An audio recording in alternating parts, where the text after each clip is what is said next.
বিদেশে পশু পাখি কিংবা বন্যপ্রাণী পাচারের ঘটনা নতুন কিছু নয়, তাই বলে পিঁপড়া পাচার, হ্যাঁ, এমন ঘটনাই হয়েছে কেনিয়ায়। দেশটি থেকে বিশেষ প্রজাতির প্রায় 5,000 রানী পিঁপড়া পাচারের চেষ্টা করছিল আন্তর্জাতিক চক্রের সদস্যরা, যেগুলোর ব্যাপক চাহিদা রয়েছে ইউরোপ সহ বিভিন্ন দেশে।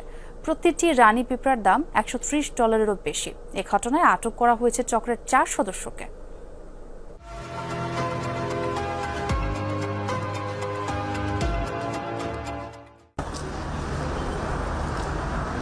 কেনিয়ার রাজধানী নাইরোবির আদালত প্রাঙ্গণের এ দৃশ্য দেখে চোখ কপালে উঠেছে অনেকেরই। প্রায় 5,000 জীবিত পিঁপড়া উদ্ধার করা হয়েছে পাচারকারীদের কাছ থেকে। টিউব আর সিরিঞ্জে ভরে বিদেশে পিঁপড়া পাচারের চেষ্টা করছিল আন্তর্জাতিক এ চক্রটি।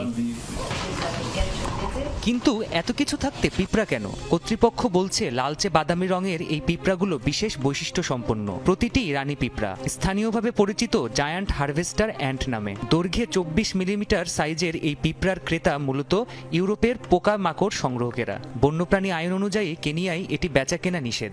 তারপরও প্রতিটি কুইন বা রানী পিঁপড়ার জন্য $130 বেশি খরচ করে থাকেন তারা।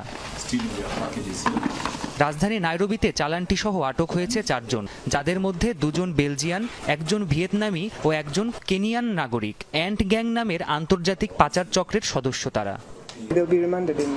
এটি একটি সংগঠিত চক্র। জড়িত 4 জনই আদালতে দোষ স্বীকার করেছেন। বুধবার আদালতে তাদের সাজা ঘোষণা করা হবে। আমরা আইন ভাঙতে চাইনি, ভুল করেছি, কিন্তু আমি নিজেকে অপরাধী মনে করি না। তবুও শাস্তি মেনে নিচ্ছি। শখের বশেই অনেকে এসব পিঁপড়াকে রাখেন ফার্মিকারিয়াম বা এক ধরনের কাচের ঘরে। অনেকটা মানব সমাজের মতোই এ ঘরে তৈরি হয় পিঁপড়ার বসতি।